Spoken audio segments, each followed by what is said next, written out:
Dios para que puedan estar cómodos. Y vamos a hacerlo en el Evangelio según San Lucas, el capítulo número 8. San Lucas capítulo 8, verso 4 hasta el verso 8.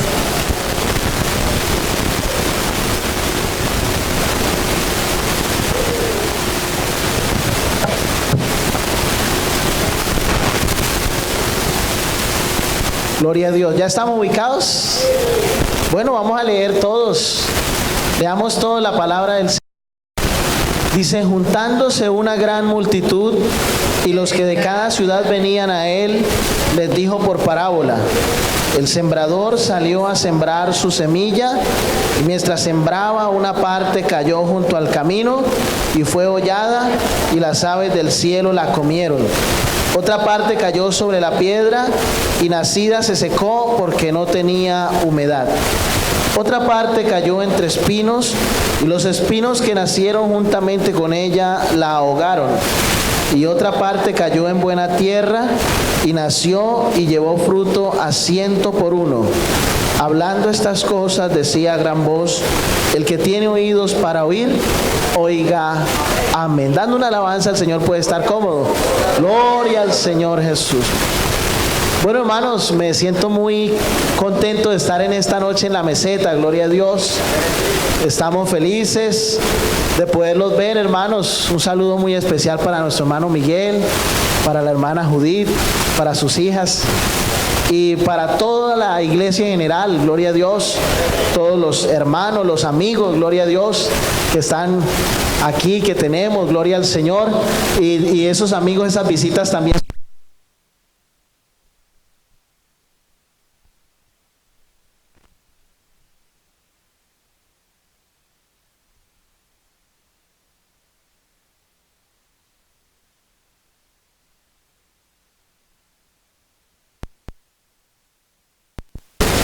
Le rogamos sus oraciones, hermano, porque la obra del Señor es diferente en cada lugar.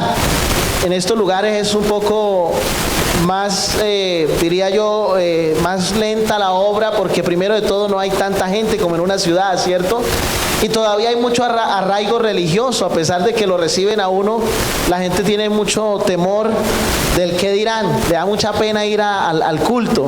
Lo reciben en la casa, pero le da pena ir al culto. Sin embargo, en estos 2 años y 3 meses, el Señor nos ha regalado 9 almas nuevas que se han bautizado, gloria al Señor. Hace poco un joven que es de la costa y vive allá, me dijo: pastor, yo quiero bautizarme, me quiero casar con mi compañera, porque quiero bautizarme, queremos seguir al Señor. Están asistiendo y bueno, Dios está haciendo la obra en esa pareja de jóvenes, gloria a Dios.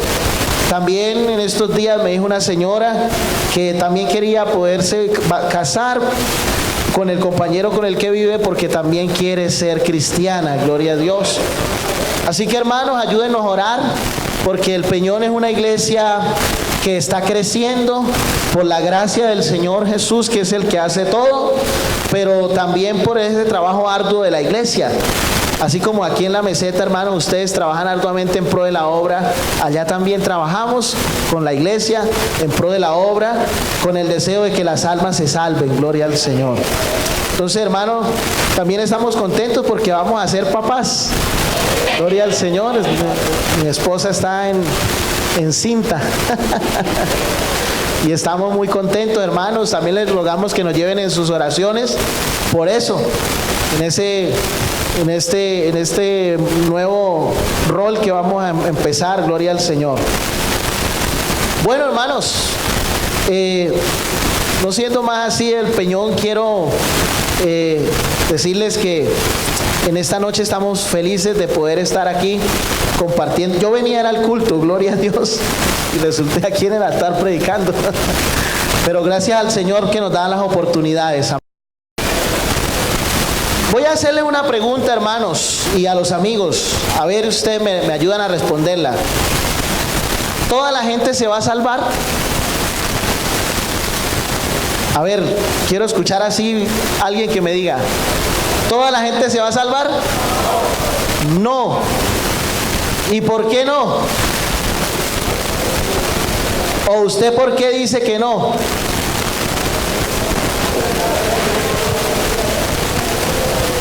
Bueno, hay bases bíblicas, ¿cierto?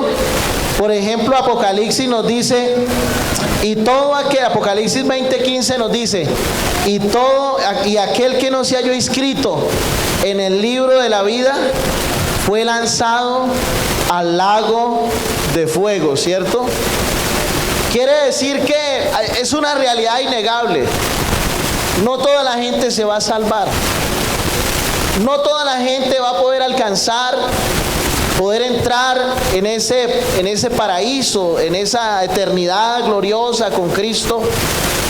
Pero también hay otra pregunta, y es ¿por qué mucha gente? Porque bueno, quizá si miramos tendremos muchas respuestas para por qué mucha gente no se va a salvar. Algunos están en religiones, ¿cierto? Algunos de pronto no han creído. Pero vamos a mirar, hermanos, por la palabra de Dios, lo que nos dice la Escritura acerca de aquellas personas que un día oyeron la palabra y sin embargo no se van a salvar. Amén. Vea, hermanos, si estas bancas hablaran, estas bancas que usted ve aquí, las bancas de las iglesias donde se predica el Evangelio, serían testigos de mucha gente que ha venido a lugares como este a escuchar la palabra de Dios, ¿cierto? ¿Cuántas personas han entrado por este lugar y han oído al menos una vez en su vida un mensaje, pero luego salieron y no volvieron, ¿cierto? ¿Cuántos estuvieron aquí por años? Quizás vivieron hasta una infancia, hasta una época hermosa y estuvieron con nosotros y hoy en día ya no están, ¿cierto? Pero vamos a mirar, hermano, esto a través de una parábola del Señor Jesús, y es la parábola del sembrador. Ustedes saben qué es una parábola, ¿cierto, hermanos? Una parábola es una historia de la cotidianidad. Es una historia muy sencilla. Las parábolas eran historias sencillas de la vida real o de la cotidianidad que la gente podía asimilarla. Sin embargo, la parábola tenía algo que era una verdad del reino de Dios escondida, ¿cierto? Por eso dice la Biblia que Él abrió su boca en parábolas para que ellos oyendo no entendieran, ¿cierto? Porque era más que una historia de la cotidianidad, era una verdad del reino de Dios que estaba escondida en esa parábola. El Señor Jesús no contaba parábolas para divertir a la gente, no es que Él fuera de pronto un cuentero o un historiador, un contador de historias para que la gente se entretuviera y después se fuera para la casa a pensar, oiga, qué historia tan bonita, vea cómo nos habló. No, Él contaba las parábolas porque dentro de esas parábolas estaba la clave o los secretos del reino de Dios. Gloria al Señor Jesús. Entonces, hermano, vamos a mirar, y hoy le voy a pedir el favor a las hermanas del computador que me ayuden a proyectar los versículos de Lucas capítulo 8, verso 4, porque hoy vamos a mirar con los hermanos y con los amigos que nos están acompañando esta parábola y luego vamos a mirar qué es lo que nos está diciendo esta parábola, gloria a Dios. Porque hay mucha gente que viene a la iglesia, no se va a salvar a pesar de que vino en algún momento y oyó la palabra.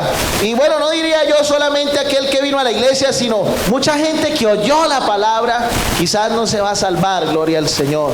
Entonces, la Biblia nos dice en el verso 4 que una gran multitud, dice, juntándose una gran multitud, y los que de cada ciudad venían a Él, les dijo por parábola. Yo quiero, hermano, que usted se imagine por un momento a una cantidad de personas que están todas congregadas y vienen de varios lugares, así como en esta noche estamos aquí. Algunos vienen del barrio El Progreso, otros vienen de Villampís, otros vienen aquí de la Meseta Baja, otros vendrán de San Juan, otros de Arenales, otros del Consuelo. Bueno, dice la Biblia que venían de varias ciudades. Venían personas de una ciudad, de la otra, a tal punto de que se congregó una gran multitud de personas. Quizás muchas más que las que hay en esta noche, en este lugar. Ellos venían con un propósito, y era oír lo que Jesús hablaba cuando Él salía a predicar. Las enseñanzas de Jesús para estas personas eran algo muy atractivo, porque dice la Biblia que Él hablaba no como los escribas y los fariseos, que hablaban de pronto algunas cosas de la palabra de Dios, de la ley, pero les hablaban sin autoridad.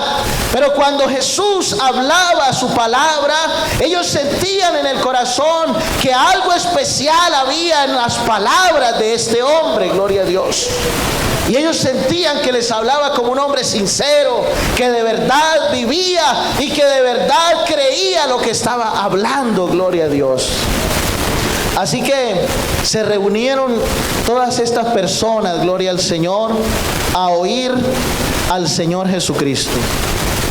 Y dice la Escritura que cuando Él empezó a hablar, les empezó a hablar con una parábola. Y les dijo: el sembrador salió a sembrar su semilla. Yo quiero, hermano y amigo, que noten esta noche que estaba Jesús hablando a una gran multitud que había venido ¿a qué? Dígalo conmigo, ¿había venido a qué? A oírle, gloria a Dios. Así que Él empieza diciendo la historia de un hombre que salió a sembrar una semilla. Y dice que mientras sembraba, parte de esa semilla cayó junto al camino y fue hollada, es decir, fue pisada, y las aves del cielo, ¿qué? La comieron.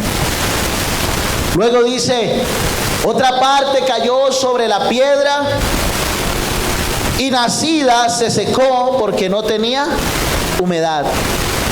Luego dice que otra parte cayó entre los espinos que nacieron, y los espinos que nacieron juntamente con ella, ¿qué hicieron? La ahogaron.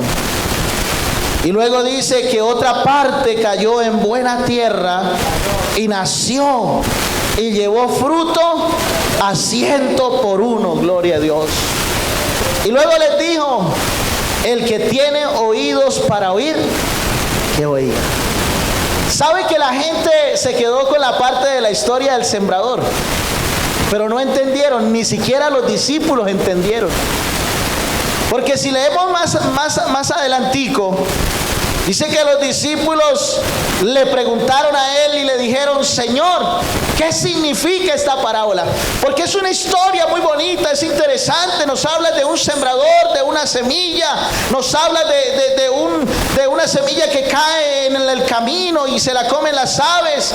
Y nos habla de otra que cae en piedras y cuando nace se seca. Y la de los espinos, que es ahogada. Y luego la de la buena tierra, que da fruto. Pero Señor, ¿qué quieres decir realmente con esta parábola? Gloria al Señor.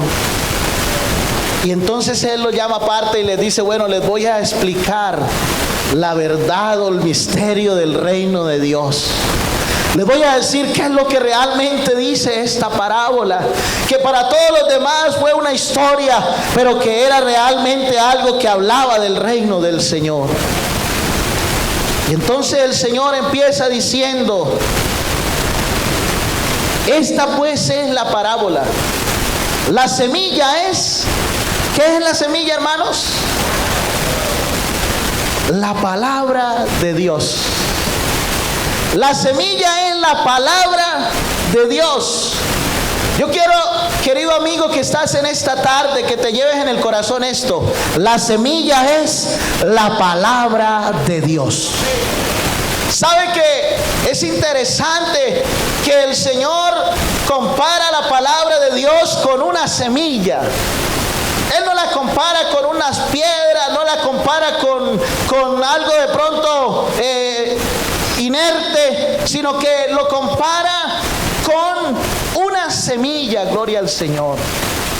Y es que la semilla tiene algo particular. Usted puede tener un grano de maíz, y usted tiene el grano de maíz en su casa, y de pronto dura con el grano de maíz por ahí guardado en un tarrito, en un lugar, pero llega un día y que se le ocurre que va a sembrar ese grano de maíz, y aunque hayan pasado algunos días, quizá unas semanas, y usted entierra ese grano de maíz y de pronto le echa agüita y lo pone por ahí en una materita, y lo más seguro es que ese grano de maíz va a nacer. Si usted siembra piedras, ¿será que nacen piedras? No nacen. Pero si usted siembra una semilla, esa semilla va a nacer. Porque la semilla tiene vida en ella, gloria a Dios. Y la palabra de Dios tiene vida en sí misma. La palabra del Señor, el mismo Dios lo dijo: mis palabras son espíritu y son vida. Es decir, que la palabra de Dios es vida, gloria al Señor. Y cuando cae en algún lugar, la palabra está destinada a dar vida, gloria al Señor Jesús. Gloria a Dios. La palabra es la semilla de Dios. ¿Sabe, hermano, que hay algo muy lindo en la palabra? Isaías 40 verso 8 nos dice: sécase la hierba, marchítase la flor, mas la palabra del Dios nuestro permanece para siempre. Dice la Escritura en el Salmo 119 verso 72: mejor me es la ley de tu boca que millares de oro y plata. Esto nos habla primero que la palabra de Dios es eterna y es la riqueza más grande. Por eso el salmista dice: la palabra de tu boca, o sea, la palabra de Dios, me es mejor que millares de oro y de plata. Dice la palabra del Señor en el Salmo 18 verso 30: en cuanto a Dios, perfecto es tu camino, y acrisolada la palabra de Jehová, escudo a todos los que en él esperan. O sea que la palabra del Señor es un escudo, gloria al Señor. Salmo 119 verso 103 dice: cuán dulces son a mi paladar tus palabras, más que la miel a mi boca. Quiere decir que la palabra de Dios es dulce. La palabra de Dios es algo que deleita nuestra alma, gloria al Señor. El Salmo 119 verso 130 dice: la exposición de tus palabras alumbra, hace entender a los simples. Quiere decir que la palabra de Dios, hermanos, es capaz de darle sabiduría y conocimiento a aquel que no lo tiene, gloria a Dios. Por eso dice la Escritura que Él tomó de lo más vil y de lo más insensato del mundo para avergonzar a los más fuertes y a los más sabios. ¿Sabe por qué? Porque esta palabra tiene poder, gloria a Dios. Esta palabra tiene vida. Esta palabra tiene algo maravilloso que viene de Dios, y es que esta misma palabra también es espíritu, porque dice la Biblia: mis palabras son espíritu, gloria a Dios. Ya, hermanos, sabemos que la palabra de Dios es la semilla, ¿cierto? Eso nos lo dijo el Señor. Y Él sigue explicando esta parábola y luego nos dice, ahora nos habla del primer terreno, ¿cierto? Porque hay 4 terrenos en esta parábola. Y nos dice: y los de junto al camino son los que oyen, y luego viene el diablo y quita de su ¿qué, hermanos? Yo quiero que usted me ayude en esta noche a predicar.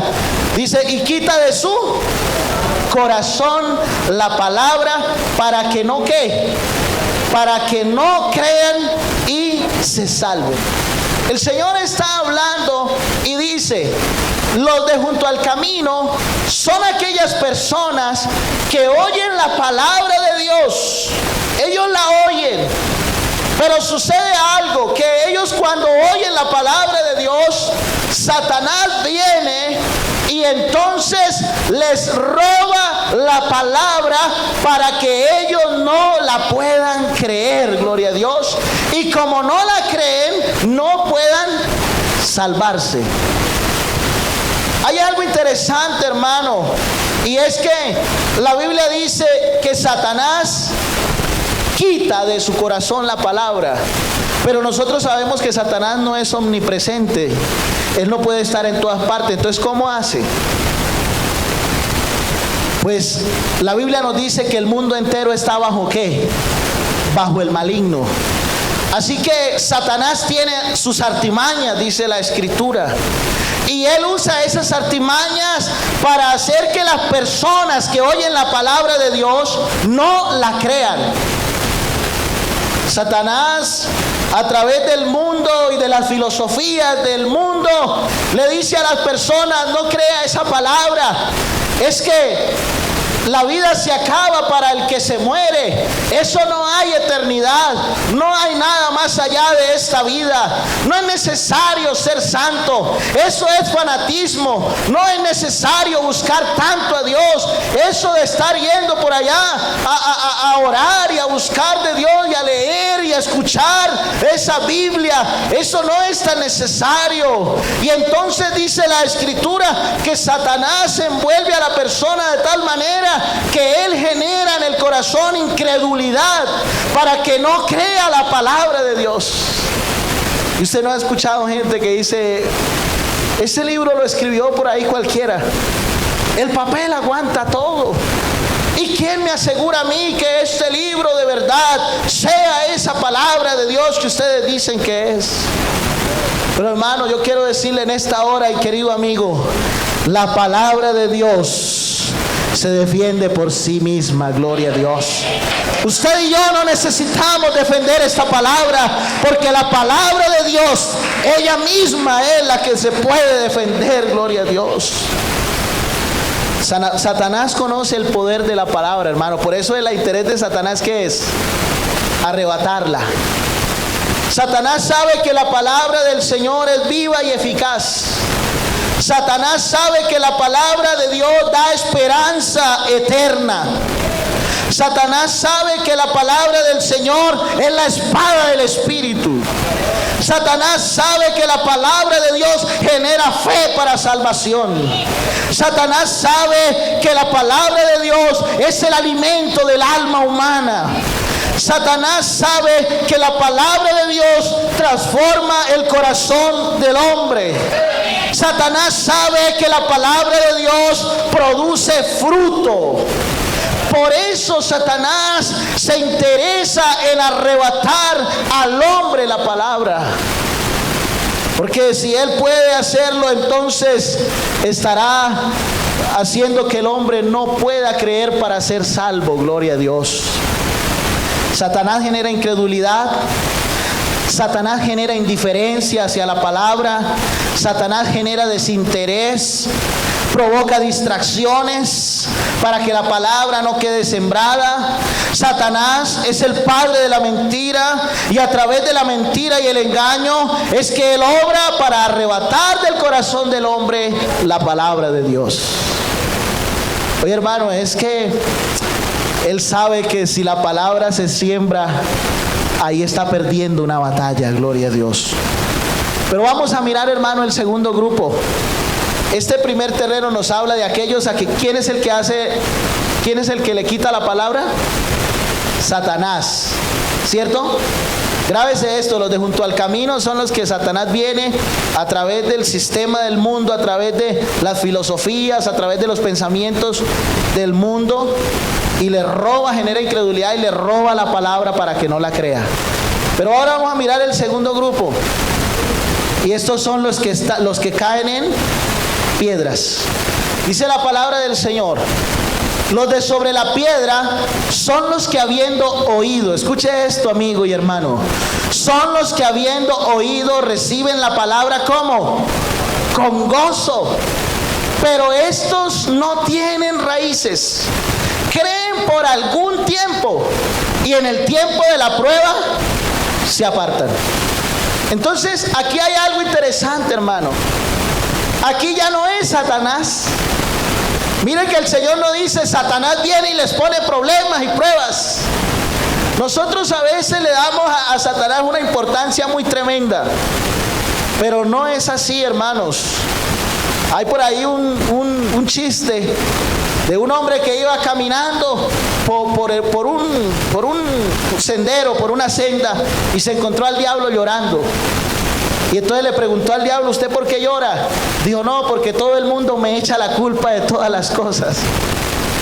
Porque, hermano, a veces pensamos que todo lo que nos pasa es culpa del diablo. Y hay cosas que es culpa de nosotros mismos, hermano. Tenemos que ser honestos. Hay errores que son nuestros. No es que el diablo ande detrás de nosotros. Hermano, el diablo me pegó zancadilla, me puso una cáscara de plátano. No, fuimos nosotros, hermano, que no miramos bien, que nos desviamos de la palabra. Gloria al Señor. Así que dice la Escritura que estos del grupo de las piedras son aquellos que reciben la palabra y la reciben con gozo, es decir, de verdad la palabra la reciben en su corazón.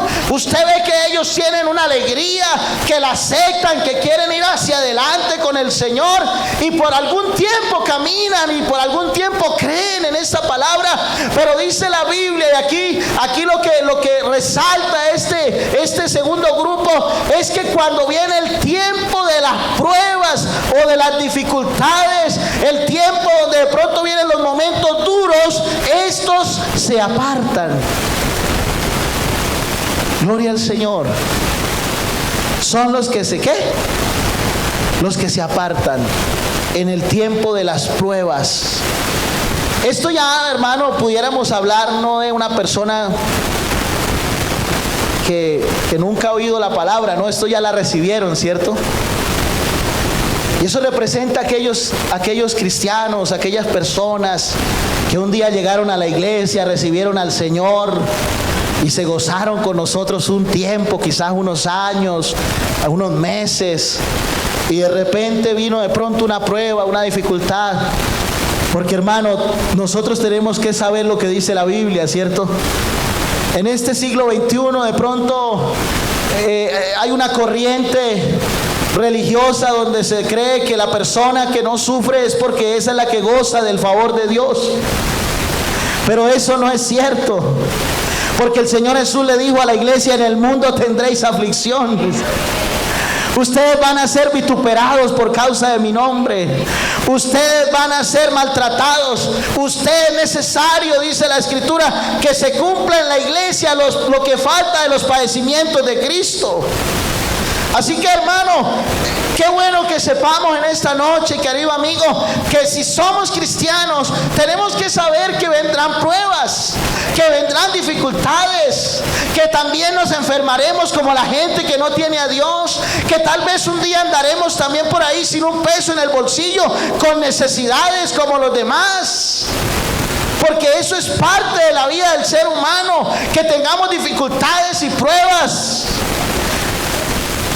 Y ese grupo, hermano, representa a esos cristianos que cuando le llegaron las pruebas y las dificultades, no importa qué dificultad fuera, pero ellos sintieron que no podían más, que era mejor regresarse y irse para el mundo otra vez, y terminaron apartados, gloria a Dios.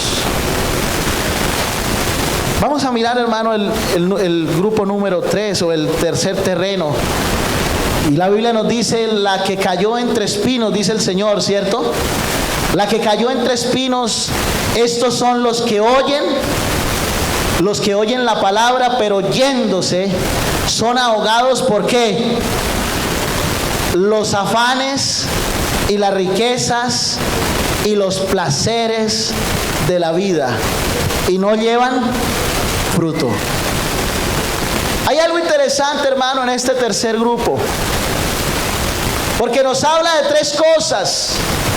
La primera es los afanes. ¿Sabe que el ser humano vive afanado? El ser humano vive afanado, y el afán del ser humano muchas veces no es malo. Es decir, él no está afanado en irse a pecar, y menos un cristiano. Los afanes del ser humano son los afanes diarios, ¿cierto? ¿Dónde voy a vivir? ¿Qué voy a hacer? ¿Qué será de mi vida? Mi proyecto, una cosa, lo otro, el trabajo. Y viven tan afanados en esas cosas. También dice la Escritura la riqueza, es decir, ese espejismo de lo material. ¿Sabe? Yo me ponía a pensar, hermano, estos días, que el ser humano vive en un afán por ser rico en lo material. Yo allá tengo un joven de 26 años. Él está casado con una jovencita de 17. Allá en el campo de casan jóvenes. Y de 18 años. Y resulta de que yo voy a visitarlos y la casa de ellos es una casa chiquitica. Es una casita que solo son 2 piezas. Y la cocina en un piso rústico, con unas paredes como de un ladrillo que hacen casero. Yo no sé de dónde sacarán eso ya es viejo. El lavadero lo hizo él mismo. La estufa es de leña. Y tal vez una persona diría, oiga, ¿cómo puede vivir una persona en una casita como tan humilde, como tan sencilla? Pero yo me quedo mirándolos a ellos cuando voy y yo digo, son felices, están contentos, están agradecidos con Dios por lo que tienen. No están pensando quizás en mansiones y cosas por el estilo. Ellos solamente piensan en que Dios es bueno con ellos porque les ayuda, porque los bendice, porque la bendición de Dios no son montones y montones. La bendición de Dios es la que enriquece y no añade tristezas. Pero el hombre, hermano, el ser humano, y miramos el ser humano en ese conjunto del ser humano afanado por las riquezas, y vemos al hombre corriendo de aquí para allá, deseando tener una cosa y otra, y cuando tiene una cosa quiere ya la otra, cuando tiene algo quiere algo más grande y no se sacia, gloria a Dios. Y luego nos habla de los placeres de la vida. Esos deleites que muchas veces no todos son pecado, porque a veces pensamos que placeres de la vida es solo placeres de la carne, pecaminosos. Pero no, hermano, esos deleites. ¿Sabe que Santiago dice en su carta? Dice, ustedes le piden a Dios, pero le piden mal, porque ustedes piden para vuestros propios deleites. ¿Sabe, hermano? Que a veces yo me pongo a soñar despierto y me pongo a pensar, y en ese sueño despierto he llegado a la conclusión de que a veces el hombre anhela cosas solo para él. Anhela tener una bonita casa y un buen trabajo y una buena cuenta para disfrutar él, para darse gustos él. Pero no piensa como piensa el Señor, porque el Señor quiere que nosotros tengamos para que nosotros compartamos con otros. Gloria a Dios. De una alabanza al Señor, aleluya. Gloria a Dios.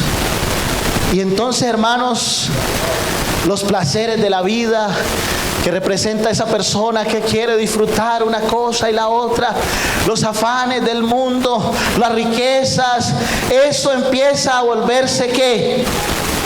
Espinos. Yo me ponía a pensar, bueno, pero ¿por qué espinos? Y es que, hermano, vean, el Peñón, allá la gente vive de la mora. Y yo me voy a veces a donde los hermanos a ayudarles a coger mora y a visitarlos. Y cuando estoy cogiendo mora, o cuando al principio iba a coger mora y no sabía bien, yo metía la mano así, cuando me daba cuenta venía el buzo o la camisa, se engarzaba, porque la mora tiene espinos.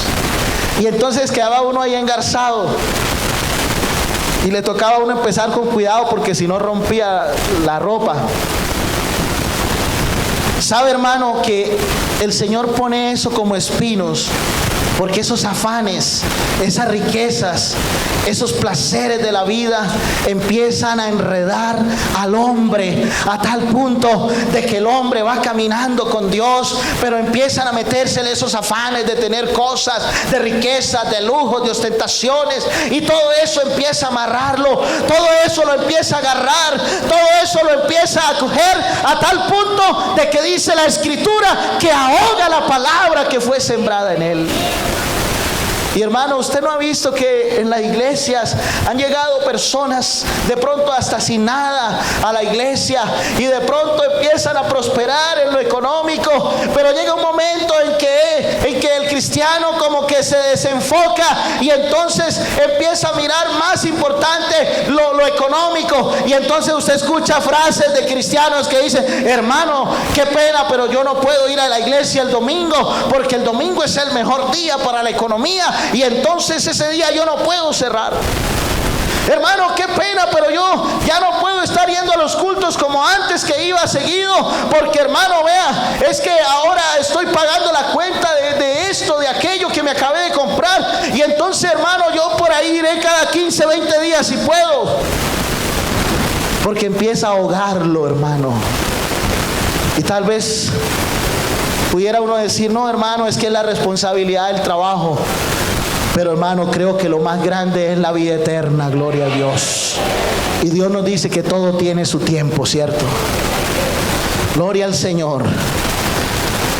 Finalmente, hermano, dice la palabra de Dios: mas la que cayó en buena tierra. Hermano, a mí me gusta esta palabra, este verso, porque el Señor dice: mas la que cayó en buena tierra. Eso quiere decir que hay un terreno bueno, que esa palabra, hermano, no va a fracasar. Hay un terreno bueno, y entonces dice: estos son los que con corazón bueno y recto retienen la palabra oída y dan fruto con perseverancia. Gloria a Dios. Gloria al Señor. Dele ese aplauso al Señor si usted se lo quiere dar en esta hora. Gloria al Señor. Gloria a Dios. Gloria al Señor Jesús. Gloria al Señor. ¿Sabe, hermano?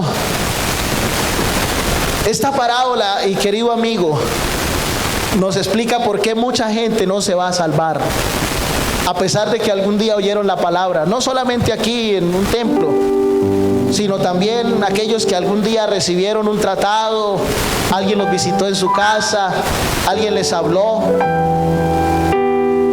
Porque la Biblia sencillamente, el Señor nos dice: habrán hombres que no van a ser capaces de creer, porque el diablo les va a arrebatar esa palabra y va a generar en ellos incredulidad, y no van a poder creer. Habrán otros que van a creer por un tiempo, caminarán con nosotros, harán cosas con nosotros, los veremos aplaudir, adorar, alabar, hasta gozarse en la presencia del Señor. Pero llegará un día la prueba y la dificultad, y ellos sentirán que no pueden y saldrán corriendo. Habrán otros que entrarán también a caminar con nosotros, con ánimo, con deseos, pero de repente quizás empezarán a ver la riqueza, la prosperidad económica, los placeres de la vida, y empezarán a enfocarse en eso, y se olvidarán de la palabra que un día recibieron en su corazón, y terminarán ahogados en todas esas cosas. Pero hay una buena tierra. Aleluya. Hay una buena tierra que representa, hermano, a aquellos que un día recibieron la palabra de Dios y la atesoraron en su corazón, y la retienen, y no la dejan ir, y la creen, y la siguen, y la guardan. Aleluya. ¿Sabe, hermano?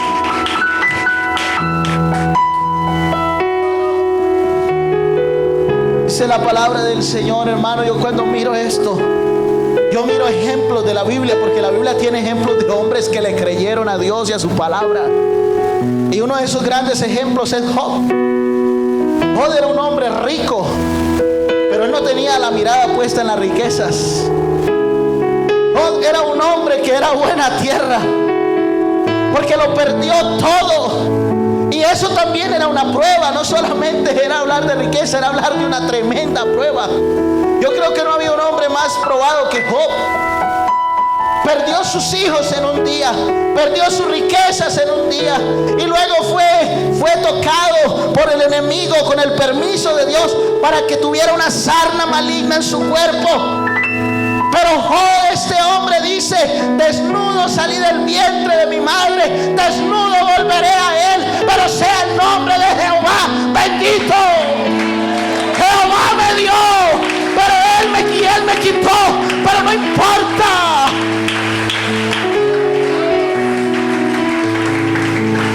¿Sabe? Job es un hombre que ha creído tanto en el Señor y en su palabra, que él se atreve a decir: aunque él me mate, aunque Dios me mate, porque los amigos de Job le estaban diciendo: es por tu culpa, es que tú has hecho por ahí algo escondido, es que tú has hecho algo malo. Pero Job dice: vea, yo les voy a decir algo, aunque Dios mismo me mate, aunque me quite la vida, en él esperaré. Él será mi redentor. Yo sé que él vive y un día me levantará del polvo. Este hombre tenía metida la palabra de Dios en su corazón. Este hombre vivía la palabra de Dios. Este hombre no cambiaba la palabra, las cosas de Dios, por cualquier cosa. Yo quiero invitarlo, hermano, que se ubique en pie. Quiero terminar con alguien, hermano, que para mí es una inspiración, es un testimonio, es un ejemplo. Ya no está, él ha partido a la eternidad, pero cuando yo leo la historia de este hombre, para mí es una inspiración de un gran hombre de Dios, y es el hermano Larsen. El hermano Larsen, cuando llegó a Colombia, al mes le quemaron la casita donde él vivía, un rancho de paja, con la ropa, con lo que tenía. Solamente pudo escapar él con su esposa y su niña, o su niño, creo que era Kate. Y al año, hermano, de haber llegado, este hombre que venía a hacer la obra de Dios encuentra que su esposa muere, dando a luz a su segundo hijo. Y tal vez pudiéramos pensar, hermano, este hombre está devastado. No le está yendo tan bien como parece. Parece que como si Dios no estuviera con él. Pero este hombre amaba al Señor, amaba la palabra, creía lo que Dios le había dicho. Y cuando le envían la carta para decirle: regrésese al Canadá, hermano Larsen, regrésese, él dice: no, ha caído un soldado, pero con la plata que me van a mandar a mí para regresar al Canadá, por favor envíen más refuerzos, manden a otros. ¿Sabe, hermano? Aquellos que creen a la palabra de Dios dan fruto, y de eso somos testigos. 85 años después, los que estamos aquí estamos porque un hombre no se quiso ir cuando le dijeron: váyase, cuando tal vez todo estaba en contra. Él creía en la palabra de Dios.